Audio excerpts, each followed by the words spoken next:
మద్యం షాపుల్లో ఎవరైనా దళారులు ఏర్పడితే సహించను అంటున్నాడు.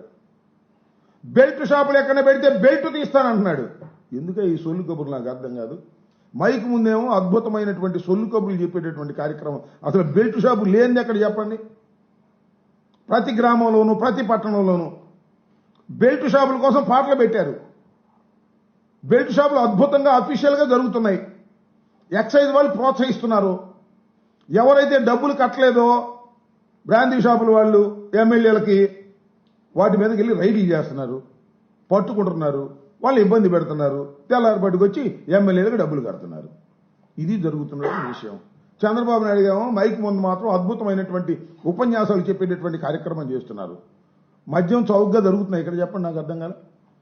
చంద్రబాబు నాయుడు గారు అధికారంలోకి వచ్చాడు, మద్యం ఏమన్నా చౌకగా దొరుకుతుందా? ఎక్కడ చౌకగా లేదు. అంతకన్నా ₹1 ఎక్కువే దొరికేటటువంటి పరిస్థితి మా రోజుల్లో కన్నా. ఈ విధంగా మద్యం షాపుల్లో విపరీతంగా దోచుకునేటటువంటి కార్యక్రమం నారా చంద్రబాబు నాయుడు గారి పరిపాలనలో ఎమ్మెల్యేలు చేస్తున్నారు. ఏ ఊర్లో ఆ ఊర్లో దందాలు చేసేటటువంటి కార్యక్రమం చేస్తున్నారు. ఇది ఒక ఆదాయం ఎమ్మెల్యేలకి. ఏది మద్యం షాపులు, మద్యం వ్యవహారాలు, బెల్ట్ షాపులు, ఇది ఒక ఆదాయం. ఆ ఆదాయం సోర్సులో తీసుకుంటున్నారు.